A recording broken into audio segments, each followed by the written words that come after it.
ბიზნეს აუარი, ბიზნესის სიახლეები, ბიზნეს გარიგებები და მათი შედეგები, ეკონომიკური მიმოხილვა, ტენდენციები და პროგნოზები, ქართულ ეკონომიკაში განვითარებული მოვლენების ანალიზი. ბიზნეს აუარი, ყოველ შაბათს 13 საათზე. გადაცემა ბიზნეს აუარი ლელა სებუასთან ერთად.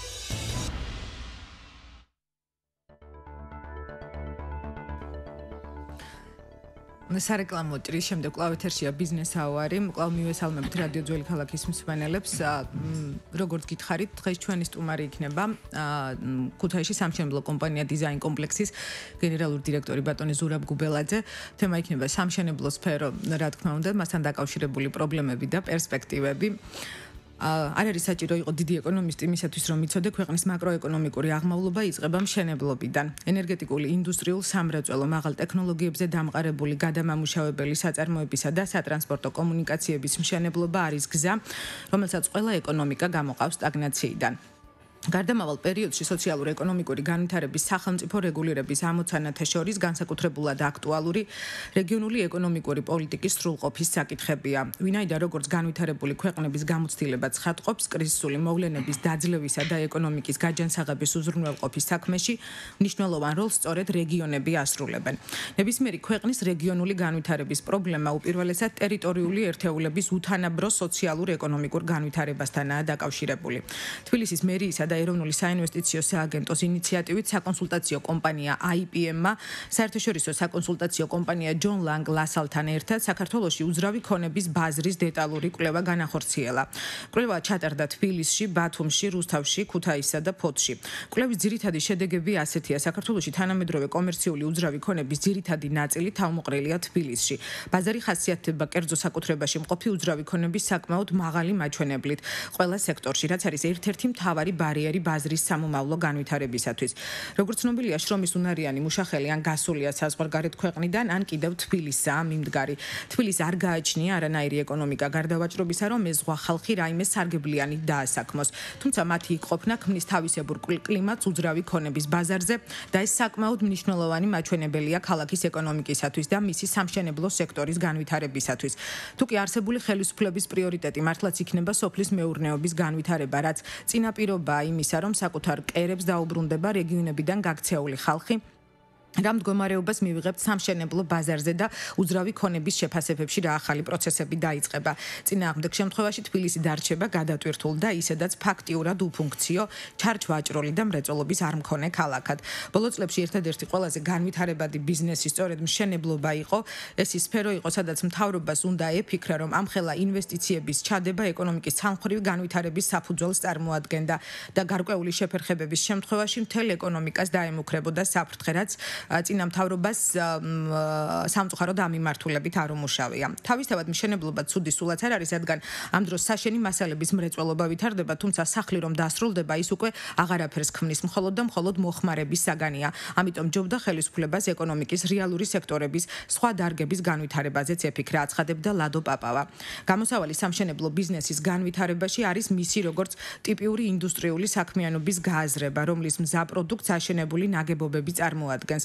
მშენებლობა საკმაოდ რთული ტექნოლოგიური პროცესია და თავის თავში მოიცავს არქიტექტურის, ქალაქ გეგმარების, საქალაქო დიზაინის, საშენ მასალათა და კონსტრუქციების წარმოების საკითხ და ერთობლიობას.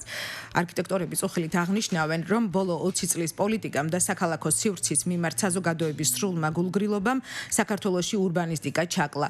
დარღვეულია ქალაქ გეგმარებისა და არქიტექტურის მთავარი პოსტულატი ნაგებობების მასშტაბისა და პროპორციის გარემოსთან შესაბამისობა. ქალაქის შენობებით, ქუჩებითა და პარკირებით შემოსილი სოციალური სხეულია, სადაც საზოგადო ინტერესი როგორც წესი კერძოზე მაღლა დგას.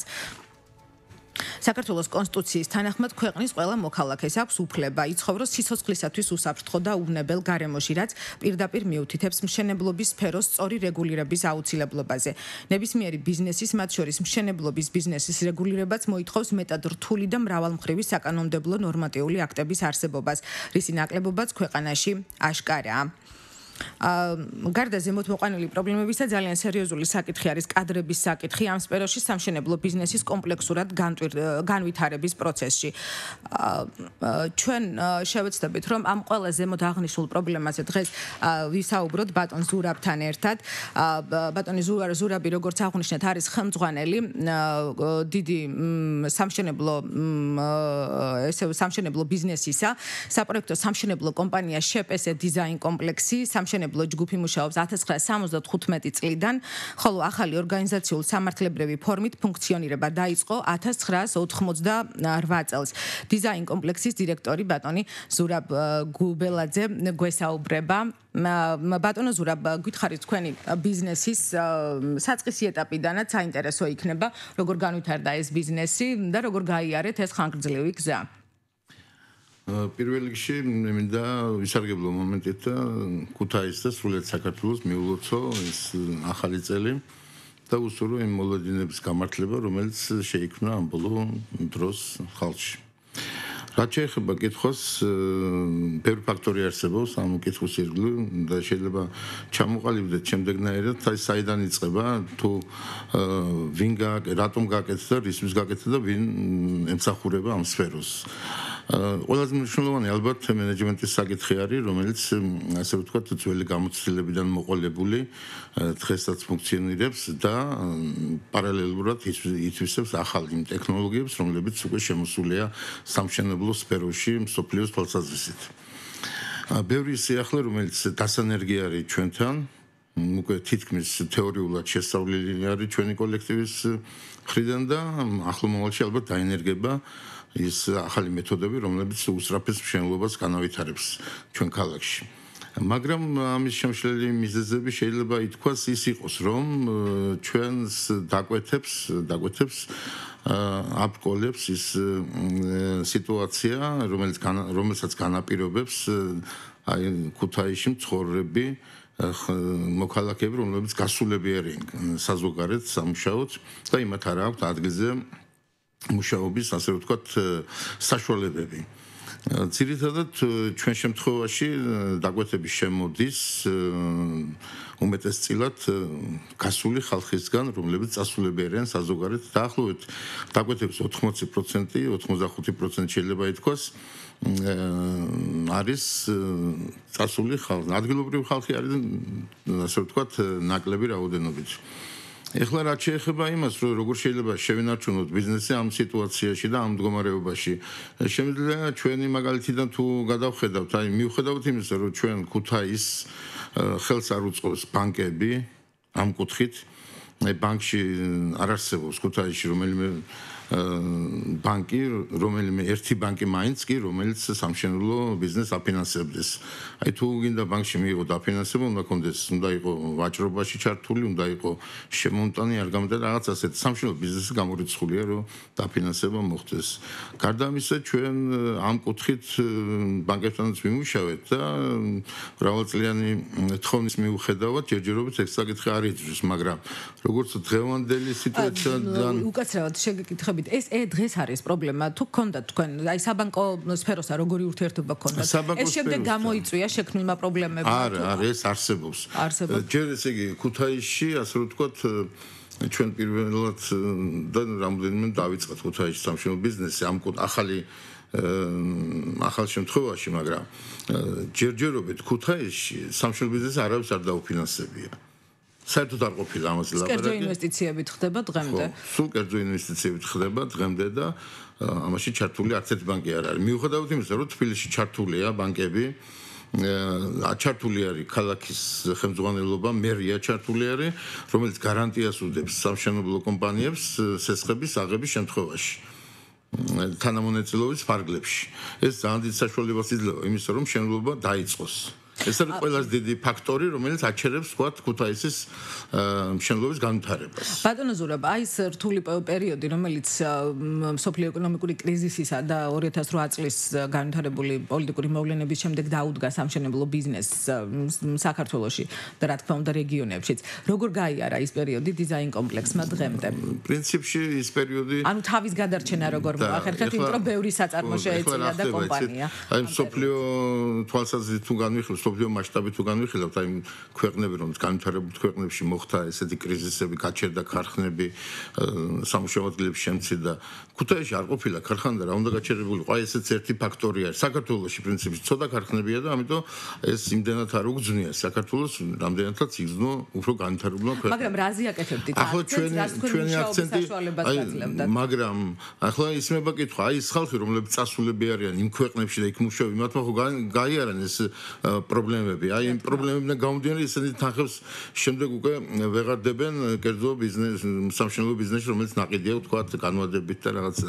ამიტომ ჩვენ ამ ვარიანტის შემხვედრად დავუშვით განმადებები და გადავადება გავუკეთეთ იმ ხალხს, რომლებსაც თანხები უნდა გადაეხადათ და შეუმცირეთ, ესე იგი, თვიური გადასახადის მარჟა და გაუზარდეთ ვადები. როგორია თქვენი აზრი? თქვა 3 წლიანზე იყო ჩვენთან განმადებები და გავხადეთ 5 წლიანები და ამან ხელი შეუწყო, რომ ეს თავიანთი დაწყებული, ასე ვთქვათ, შესყიდვები არ გაჩერებულიყო და ჩვენც ასე ვთქვათ, ამ კუთხით ვიმუშავეთ. იმის გამო რომ პროცესი გავხანგრძლივოთ. როგორია თქვენი დამოკიდებულება? რა თქმა უნდა, მე წარსულ პერიოდს გულისხმობ, ის შეცდომები, რომელიც სამშენებლო ბიზნესმა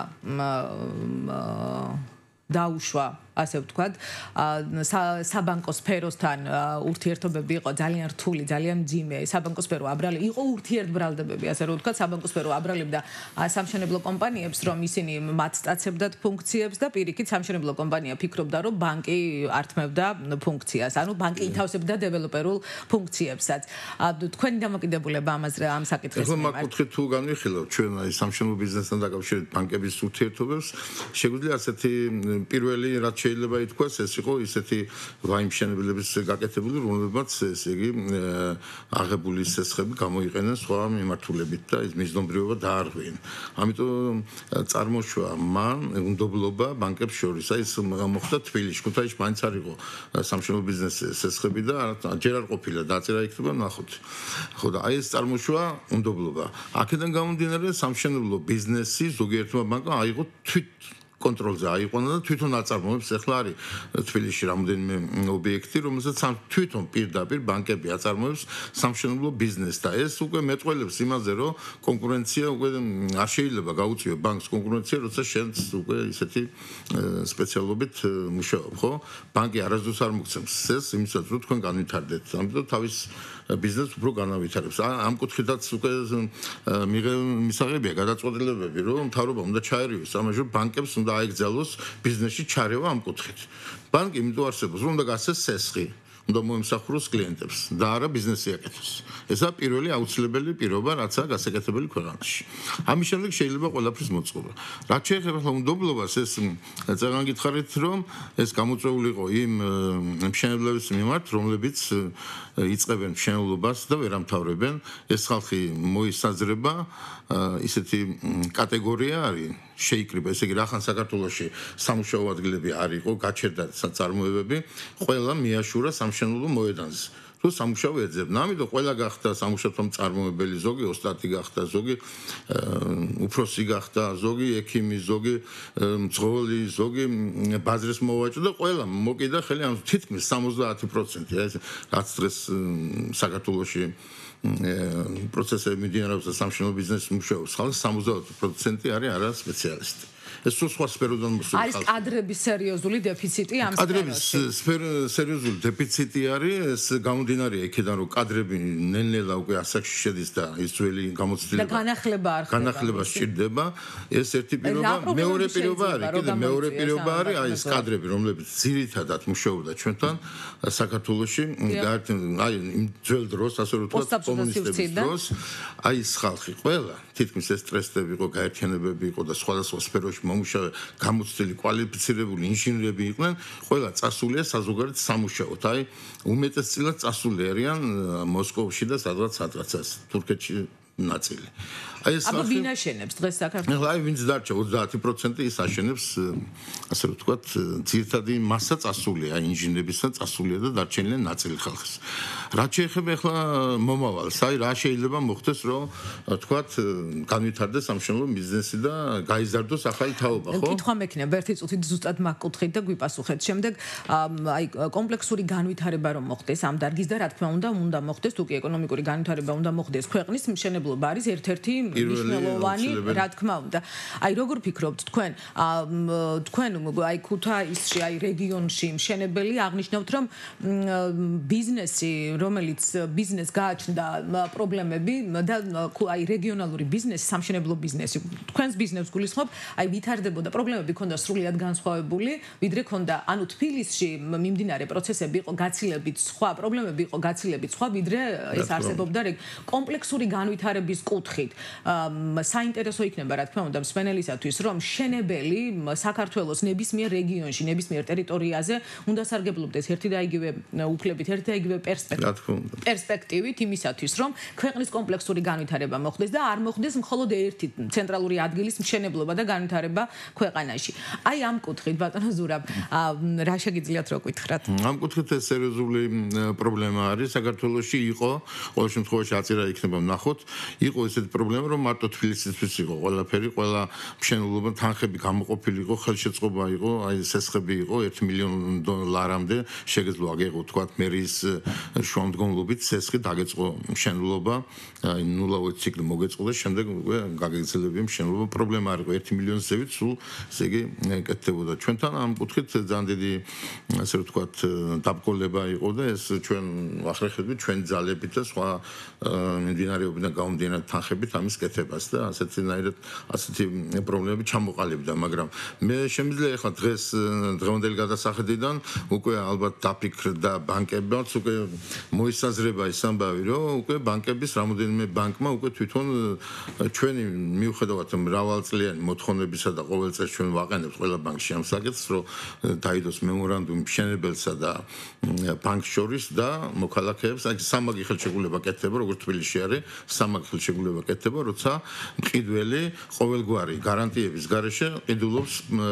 მშენებარე ბინაში ფარც და ერთ დღეში ფორმდება ხელშეკრულება არავით არის საგარანტიო ქონება მას არ ჭირდება იმიტომ რომ საგარანტიო ქონება ჩვენთან უზრუნველყოფა ჩვენ ვაკეთებთ იმ ქონებით რომელსაც ვაშენებთ ესეთი მემორანდუმზე დღესდღეობით უკვე წამოსულია ბანკები მაგალითად დაიწყო მუშაობა ქართულ და დაიწყო მუშაობა TBC ბანკმა აი დღესდღეობით უკვე ამზადებენ ამ პროექტს რომ ესეთი სამუშაოები უკვე ჩართული იქნეს მშენებლობაში ბანკების მხრიდან და მისასალმებელი იქნება რა თქმა უნდა ალბათ სხვა ბანკებიც მერე შემდეგ მიბაძავენ თქვენს ვებგვერდზე ვკითხულობთ რომ დიზაინ კომპლექსის შემოქმედებითი და სამშენებლო ჯგუფების მიზანია ორიგინალური არქიტექტურული ნაგებობებით საცხოვრებელი სახლებისა და საზოგადოებრივი დანიშნულების ობიექტებით შეცვალოს ქალაქის იერსახე რომლითაც დაამკვიდრებს საზოგადოებაში ესთეტიკურ სიახლეს და მომავალი თაობებისთვის ახალ ღირებულებებს შექმნის.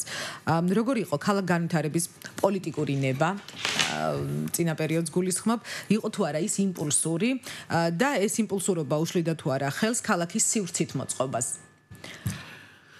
ეხლა საერთოდ ყველა ქალაქში პრობლემატური არის ეგ საკითხი, ყველა ქალაქს ჭირდება განვითარების გეგმის წინასწარ შედგენა.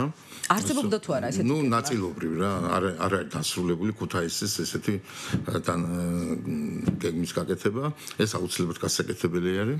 მიუხედავად ამისა, ეს გეგმა არ არსებობდა და ნაწილი გაკეთდა, ნაწილი ზონების მაგრამ ჩვენ მაინც ჩვენი კუთხით ვიმუშავებთ და ჩვენი ასე ვთქვათ ჩვენი გეგმების მიხედვით ჩვენ დავუმუშავებთ რამოდენიმე პროექტი ყოველგვარი დაკვეთების გარეშე და ქალაქის დაკვეთების გარეშე და საერთოდ მინდის დაკვეთების გარეშე ვიმუშავებთ. ეხლა ჩვენ ამჟამად ვაწარმოებთ აღმაშენების გამზირზე ნინოშვილიდან გორის ქუჩის მონაკვეთში ამ მონაკვეთის შესწავლას დამუშავებული გვაქვს წინადადება. აქ დაახლოებით 100 ოჯახი არის, ძველი სახლები, ორსართულიანი, ერთსართულიანი სახლები.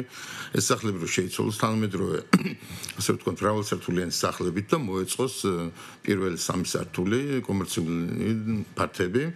რომელიც ხელს შეუწყობს ჩვენი მიზანი მარტო ის კი არ არის რომ ჩვენ ავაშენოთ სახლი და მაცხოვრებლები ისე მოთხოვნები დაუკმაყოფილოთ ბინის კუთხით ჩვენი მიზანი არის სახლთან ერთად იყოს ის სავაჭრო ობიექტები და პატარა მცირე საწარმოებისათვის ფართები გამოთავისუფლებული, სადაც მოეწყობა მცირე საწარმოები და მოხდება მცირე მაღაზიების ასე ვთქვათ გაკეთება და ყველას გაუჩნდება თავთავის პატრონი.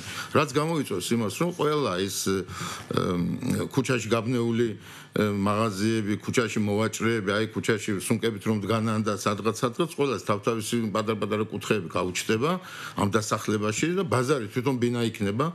ყველა ბინაში, ერთ ბინაში ცხოვრობს დაახლოებით 60-დან 100 ოჯახამდე, 100 ოჯახი რომ 100 ოჯახს ყველას თავის მაღაზია ჭირდება, რამდენი ბინა იქნება, ახლა აქ აღმაშენებელზე შეიძლება აშენდეს დაახლოებით 50 ბინა, ხო?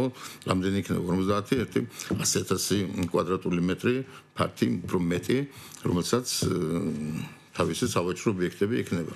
გარდა ამისა იქნება აფთიაქი, მაღაზიები თავისთავად, პოლიკლინიკა, ბანკი, ესეთი მომსახურე სფერო, სალონი, რაღაც ყველაფერი ეს დამოკიდებული იქნება იმაზე, რამდენი თუ მოსახლეობა არ იქნება, ბაზარი არ იქნება, ვის ხორავის ჭირდება, ესე იგი ერთმანეთთან არის დამოკიდებული ესენი. ბატონო ზურაბ, დღეს ძალიან აქტუალური თემაა და მნიშვნელოვანი საკითხია ქალაქისათვის. იმისათვის რომ ხვალ თქვენ ააშენოთ, მას ყავდეს მომხმარებელი, კომერციულ ფართებს თავისი მომხმარებელი ყავდეს, ამისათვის საჭიროა რომ ქალაქში შეინიშნებოდეს მოძრაობა, სიცოცხლის უნარიანი იყოს ქალაქი.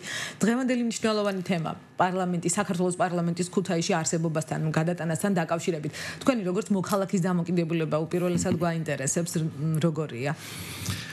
ეხლა რაც შეეხება პარლამენტის დამოკიდებულებას, სასურველია, რა თქმა უნდა, ცუდი არ არის, როცა ქალაქში რაიმე დიდი სამთავრობო დაწესებულება არსებობს და მისაღები არის ქალაქისთვის, მაგრამ ჩემი აზრით ახლა მაგალითად პარლამენტმა შეიძლება დაასაქმა თქვათ 100 კაცი, 200 კაცი და გამოიწვია ეს, რომ ვიღაცა ბინა იქირავა, კვების ბლოკში ხალხი შევიდა, ტაქსი ვიღაცა ჩაჯდა, ეს კი რა თქმა უნდა მცირე მოცულობა, მაგრამ თქვენ წარმოიდგინეთ, რომ აი მაგალითად ქუთაისში ცხოვრობს 200,000 კაცი, ხო?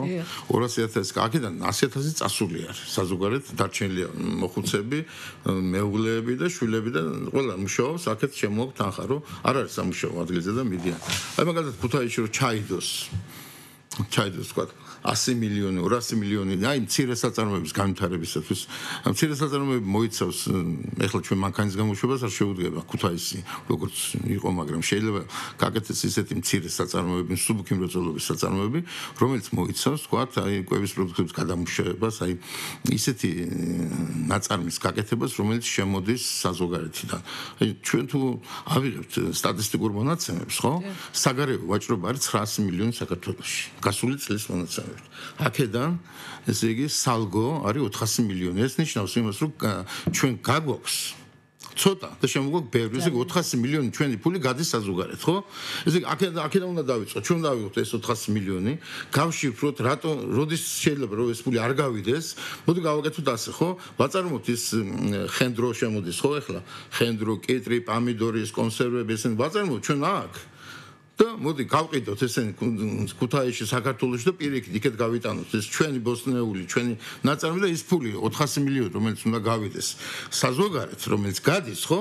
ის დარჩება საქართველოში, ხო? ესე იგი თქვენი დამოკიდებულება ასეთი რომ რეგიონის განვითარების კუთხით აი ეს გამოიწვევს მშენებლობის განვითარებას შემდეგ ის ადამიანი როცა იმუშავებს და ფული ექნება, უკვე ის ბინასაც იყიდის და ყველაფერს იყიდის. ამ კუთხით უნდა წავიდეთ ჩვენ და არა მარტო ვაშენოთ სახლები და სახლი თუ ააშენო რისთვის გინდა რომ ხალხმა იცხოვროს, ხალხი ცხოვრობს საბერძნეთში, ზოგი გათხოვდა საბერძნეთში, დარჩა საერთოდ იქ. ზოგმა ხალი ითხოვა იქ რუსეთში დარჩა, ზოგი დარჩა ქუთაისიც არის. როგორი ხარისხით აშენებს დიზაინ კომპლექსი?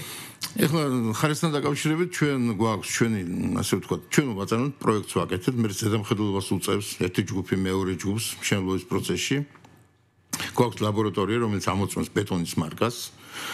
ყოველ მიღებულ ბეტონზე და ჩვენ თვითონ ვამზადებთ ბეტონს და ჩვენ თვითონ ვამოწმებთ, გვაქვს პრესები, რომელიც ამოწმებს და ვაკეთებთ ყოველ კვირეულ, ყოველ შედეგს ვიკლევთ, თუ რაიმე ხარვეზე ინტუჩი ჯობია გავასწოროთ. დღესდღეობით ქუთაისში ახლა ქუთაისის ზონა და იმერთის ზონა გამოცხადებულია 8 ბალიან სისტემაში არის, მიწის სეისმოლოგიასთან და იყო 7-იანი, ახლა მოიმატა 1 წელია უკვე 8 ბალიანში, ახლა ახალი პროექტები რაც კეთება, ყველა კეთება 8 ბალს. ამიტომ ხარისზე პრობლემა არ აქვს ჩვენ ახლა ჩვენი კადრი ჩვენთან მუშაობს ხალხი რომელიც 30 წელია ჩვენთან ერთად მუშაობს სამუშაო წარმოებლებით მუშებით აი ძირითადი კადრი ჩვენი მუშაობს დაახლოებით 30 წელია აი რაც შეეხება იმ კითხვას აი თქვენ რომ წერან მითხარით და ვერ გაგიცით პასუხი აი ახალი თაობა რას აკეთებს ამ დროს აი ახალი მშენებლები ვინ არიან რას აკეთებენ ჩვენ 5 წელს განმავლობაში პოლიტექნიკური ინსტიტუტი გვაწვდის გვიგზავნის ასე ვთქვათ სტუდენტებს პრაქტიკაზე გასავლელად. ქუთაისში არსებობს სამშენებლო ფაკულტეტი. მიუხედავად იმისა, რომ ფაკულტეტი არსებობს, კარგი არის, რა თქმა უნდა, მაგრამ ის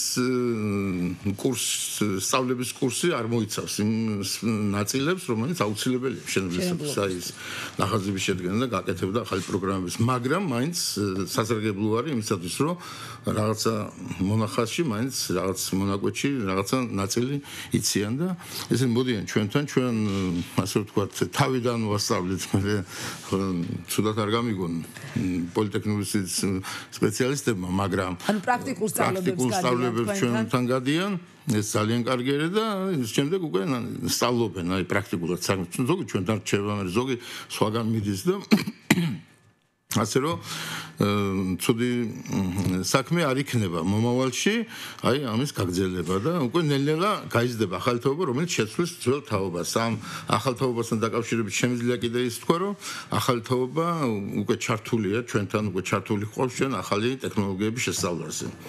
რომლებიც უკვე სწავლობენ თანამედროვე ტექნოლოგიებს და უკვე ისეთი ტექნოლოგია სხვა ქვეყნებში განვითარებულია უკვე სხვადასხვა ვარიანტები, სხვადასხვა მშენებლობის სხვადასხვა ვარიანტი, რომელიც ჩვენთვის უკვე ცნობილია, ყველა ვარიანტი ჩვენ შეგვიძლია შევასრულოთ აქ, დამოკიდებულება არის თუ იქნება დაკვეთები, თუ იქნება სამუშაო მოცულობა, ჩვენ შეგვიძლია 6 თვეში დავამთავროთ სასართულიანი სახლი, თქვათ, უფრო ადრეც 5 თვეში.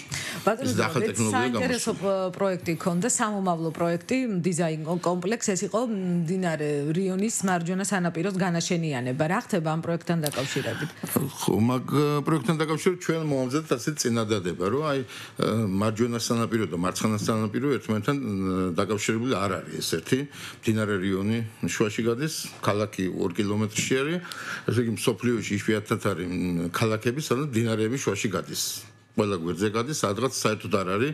ამას გამოყენება უნდა მოულელია მთელი არც ერთ სანაპირო, ესე იგი კუთხე, არც ერთ სანაპიროს კუთხე და არც ერთ სანაპიროს მიმდებარე ტერიტორია არ შეიძლება გამოყენებულ იქნას ან დასასვენებლად ან ჩასასვლელად ან რაღაც ხო. ამიტომ ამ კუთხეებს მოვლა უნდა და გაკეთება უნდა. ჩვენი პროექტი ითვალისწინებს იმას, რომ ესე იგი ეს მონაკვეთი პირველ რიგში ჯაჭვის ხიდიდან თეთრხიდამდე გაკეთდეს სანაპირო მოწესრიგდეს ეს ძველი შენობები რომელიც არის ძველი ისტორიული შენობა, იმის რესტავრაცია მოხდეს და ძველი არის კიდე იქ შენობები, რომელიც საერთოდ აღარ ვარგა, ის ასაღებია და ახალია გასაკეთებელი, გზა ძალიან დავიწროებული, იმას გაფართოება უნდა და ორი ხიდი დამატება შეიძლება კიდე იქ ჩასმულიყო, ჩვენ ორი ხიდის დამატება რო ესე მარჯვენა და მარცხენა სანაპირო გახდეს ერთი ორგანიზმი, ის ბაზარი შემცირდეს, ის გარე ვაჭრობები და რაღაცა მოწესრიგდეს, ეს ყველა სავაჭრო ობიექტები დასასვენებელი სახლები, მცირე სასტუმროები, მაღაზიები, საცხოვრებელი, პატარა საცხოვრებელი სახლები მოეწყობა აი ამ ორ მხარეს მარჯვენა და მარცხენა სანაპიროზე და დაუკავშირდება ქალაქს და ეს იქნება უკვე ერთი ორგანიზმი. ესე ქალაქიდან 1 კილომეტრში, 1 კილომეტრის რადიუსით არის დასახლება, რომელსაც არ აქვს ტუალეტი, მთელი ყველა ტუალეტები ჩართულია მდინარე რიონში, არ აქვს კომუნიკაციები, საერთოდ არ აქვს, არაფერი არ აქვს, ისეთი სახლებია, ესე იგი რომ შეხვალ სახლში ფეხით ჩაგივარდება, რომ შეიძლება გადავარდებ მდინარეში ისეთი სიტუაცია. დღეს ჩვენი სტუმარი უნდა ყოფილიყო ქალაქის არქიტექტურის სამსახურის ხელმძღვანელი ბატონი ვასილ მებურიშვილი, მან ვერ მოახერხა სამწუხაროდ მოსვლა, ან არ მოახერხა მოსვლა, ზუსტი მიზეზი ნამდვილად არ ვიცი. საინტერესო იქნებოდა მისი აქ სტუმრობა, მას უამრავ საინტერესო პასუხს გავცემდა ამ უამრავ კითხვაზე, რომელიც არის. აი რა უშლის ხელს ამ პროექტის განხორციელებას? ეხლა ამ პროექტის განხორციელებას ყველაფერი თანხებთან არის დაკავშირებული, ამას უშლის პირველ რიგში ნება უნდა და მე თანხა უნდა, ხო? თანხებთან დაკავშირებით ჩვენც ვიზრუნეთ მაგაზე, ჩვენ მოვიწვიეთ ინვესტორები, რომლებიც ინვესტიციის სახით შემოდიოდა სესხი ჩვენ ფირმაზე. უნდა გაკეთებულიყო დაახლოებით 70 მილიონზე იყო ლაპარაკი, ყველაფერი ისინი დაგეგმილი იყო, ხელშეკრულებების დაიდო, მაგრამ რატომღაც მე თავი შევიკავენ იმათ, უნდა გაჩერდნენ. ჯერჯერობით გაჩერებული არიან. ისე შეიძლება რომ ეს ქალაქის ცენტრი გაკეთდეს კერძო ინვესტიციით, სულ არ ასაჭირო თქვა ისეთი, რომელსაც ეკნება თავის შემოსავლები და ინვესტორები ამით დაინტერესდებიან. ჩვენი სტუმარი იყო დიზაინ კომპლექსის გენერალური დირექტორი ბატონი ზურაბ გუბელაძე. ძალიან დიდი მადლობა ბატონო ზურაბ საინტერესო საუბრისთვის. თქვენს კომპანიას უსურვებ წარმატებებს და რეგიონს აქვს უდიდესი მნიშვნელობა, როგორც აღნიშნე, ქვეყნის განვითარების, ეკონომიკური განვითარების კუთხით ასევე და თქვენს კონდეს დიდი წვლილი ქვეყნის აღმშენებლობის კუთხით. ეხლა 13 საათი და 50 წუთია. შეგახსენებთ, რომ უსმენთ რადიო ძველ ქალაქს FM 107.9-ზე. გადაცემას უძღვებოდა ლელა სებუა, ოპერატორი შიო აფრიდონიძე. მადლობა შიო. შევხვდებით მომავალ შაბათს და იმედია კლავ სტუმართან ერთად მომავალ შეხვედრამდე.